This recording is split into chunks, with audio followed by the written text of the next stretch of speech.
Hey guys, welcome to my channel. তো আজকে আমি চলে এসেছি নতুন একটা ভিডিও নিয়ে, নতুন চ্যানেলের উপরে। তো আজকে আমরা যাচ্ছি আমাদের একটা ড্রিম ক্যামেরা পারচেস করার জন্য। তো ফার্স্টে আমরা স্টেশনে পৌঁছাই। স্টেশনে গিয়ে তাড়াতাড়ি লাইন দিয়ে টিকিটটা কেটে নিই। তারপর ট্রেনের অপেক্ষা করতে থাকি। আমাদের ট্রেনটা ছিল 6:50। তো ট্রেনের অপেক্ষা করতে করতে একটি ট্রেন এসে পৌঁছায়, কিন্তু না, এটা হচ্ছে মালগাড়ি। মালগাড়িতে তো আমরা যেতে পারবো না। তারপর ফাইনালি আমাদের গাড়িতে এসে পৌঁছায়। তো তারপর বহু কষ্টে একটা সিট পাই, তাও আবার সাইডের দিকে। তারপরেই করে নিলাম আমাদের সকালের টিফিন। টিফিনে ছিল আমাদের ঝালমুড়ি। তো সৌম্যদীপ একটু আর আমি একটু খেলাম। তারপর সেই চোখটা ঘোরায় যখন দেখি একজন প্রেমিক তার প্রেমিকাকে ফোন করেছে। সেটা দেখতে দেখতে পৌঁছে গেলাম কোলাঘাটে। তারপরেই ট্রেনে নামার সময় দেখি এত ভিড়। এই ভিড়ে কিভাবে নামবো ভাবতে ভাবতে ফাইনালি নেমে পড়লাম। তারপরেই ধরলাম মেট্রো। মেট্রোতে ঢুকেই আবার একটা টিকিট করলাম। সৌম্যদীপ টিকিটের জন্য লাইন দিল।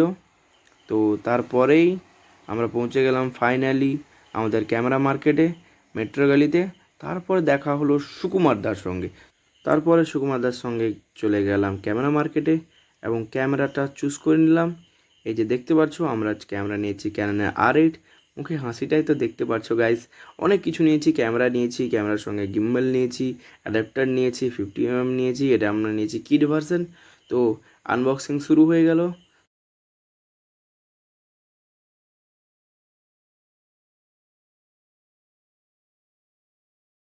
তারপর তাড়াতাড়ি পেমেন্টটা কমপ্লিট করে সব লেন্সের উপরে ফিল্টার লাগিয়ে দিয়ে আমরা পুরো রেডি করে ফেললাম। তো দেখতে পাচ্ছ আমাদের দাদা যে সব কিছু গুছিয়ে দিচ্ছে, আর সৌম্যদীপ সব কিছু ভালোভাবে লক্ষ্য নজর করে নিচ্ছে কোনটা লাগছে আর কোনটা লাগছে না। আমরা অনেক কিছু নিয়েছি যা আমি বিস্তারিত পরে বলবো। এই দেখতে পাচ্ছ গিম্বল, গিম্বলটার আনবক্সিং চলছে। আমি নিয়েছি DJI RS-C2 গিম্বল। তো খুবই অসাধারণ একটি গিম্বল এবং খুব দারুণ স্টেবিলিটি থাকে এই গিম্বলে। তো গিম্বলটা চুজ করলাম আমি। দেখতে পাচ্ছ গিম্বলটা দেখেই একটা ভালো লাগছে, এত সুন্দর একটা গিম্বল। আগেই আমার একটা গিম্বল ছিল, সেই গিম্বল থেকে এই গিম্বলটা অনেকটাই ইমপ্রুভ। এই আমি হাত দিয়ে দেখছি গিম্বলটা একটু চার্জ কম থাকার কারণে একটু চার্জ দিয়ে নিলাম। তো ফাইনালি গিম্বলটা হাতে নিয়ে খুব দারুণ একটা ফিল হচ্ছে। তো গিম্বলটা একটু টেস্টও করে নিলাম ক্যামেরাটা লাগিয়ে। ক্যামেরাটা বসিয়ে দেখে নিলাম গিম্বলটা ঠিকঠাক ওয়ার্ক করছে কি না। সব কিছু এক্সিলেন্ট দেখে নিলাম, যে স্টেবিলিটিটা কেমন আছে কি না আছে, বা এর ফাংশনটা কেমন। তো এটা দেখে নিয়েই সুকুমারদার একটা ভিডিও বানিয়ে নিলাম আমি। তো সঙ্গে সঙ্গে আবার আমরা বেরিয়ে পড়লাম আমাদের ঘরের দিকে। গাইস, ফাইনালি আমাদের সব কেনাকাটা কমপ্লিট হয়ে গেছে। সুকুমারদা প্রচুর হেল্প করেছে, আর কোচি পুরো বডি আর গিম্বল টিম্বল ধরে নিয়েছে। ঠিক আছে। তো আমরা যে দোকানটাতে এসেছি সেই দোকানটাও আমি দেখিয়ে দেবো। তো খুব একটা ভালো এক্সপিরিয়েন্স। প্রায় সকাল 12টা থেকে এখানে এসেছি। 12টা থেকে এখন 6টা বাজে, মানে কত ঘন্টা, প্রায় 6 ঘন্টা। কত, 12টা থেকে সে যাই হোক। তো এত সময় ধরে এই দোকানটা একই জায়গায় অপেক্ষা করে ফাইনালি আমরা কিনলাম আমার R8, আর সঙ্গে তোমার RS-C2 গিম্বল।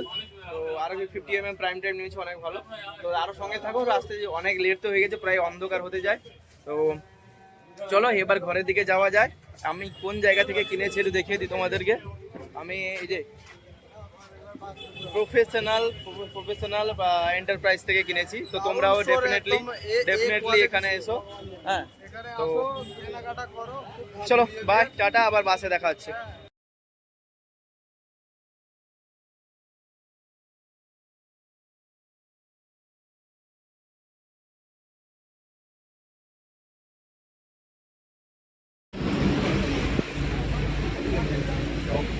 মাদা একটা জার্নি হয়ে গেল এখন আমাদের।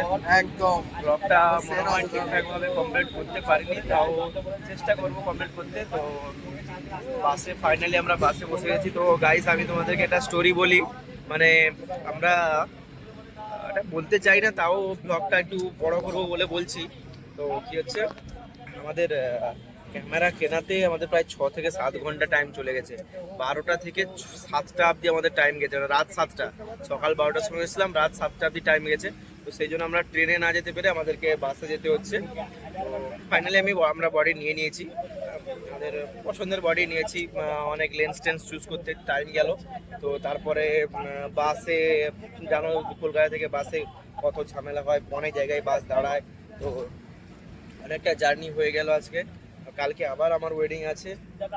কালকে নতুন বডিকে নতুনভাবে কাজে লাগাবো। তো মানে অনেকটাই সাপোর্ট পেয়েছি আজকে সুকুমারদার কাছ থেকে, হেল্প বলো, তারপরে সঙ্গে থাকা, মানে মেন হচ্ছে কোম্পানি দেওয়াটাই অনেক বড় ব্যাপার। তো স্পেশাল থ্যাঙ্কস টু সুকুমার দা। আর তো সঙ্গে থাকো, ব্লগটা দেখো, আর যদি ভালো লাগে সাবস্ক্রাইব করো, নতুন চ্যানেল ভাইকে একটু সাপোর্ট করে দাও। আর পাশের বেল আইকনটাও দাবিয়ে দাও, ঠিক আছে? নতুন নতুন কন্টেন্ট আসবে, ভিডিও আসবে ঠিক আছে, আমাদের। আমাদের এই চ্যানেলে নতুন আজকে কন্টেন্ট আসতেই থাকবে। প্রচুর টায়ার্ড আমরা, ঠিক আছে? কারণ খাওয়া দাওয়ার কিছু নেই, ঠিক আছে? টাইমিং নেই, পুরো উল্টো পাল্টা হয়ে গেছে, বাট আমরা নতুন ভিডিও নিয়ে আসবো পুরো এনার্জেটিক হয়ে, ঠিক আছে? আমাদের এই চ্যানেলে খুব, এটা ব্লগিং ভিডিও থাকলো, কিন্তু আমাদের এই চ্যানেলে অনেক খুব ভালো ভালো রিলেটিভ, মানে আমাদের থিম টাইপের ভিডিও থাকবে। তো তোমরা দেখো আর পাশে থাকো। ওকে, গুড নাইট।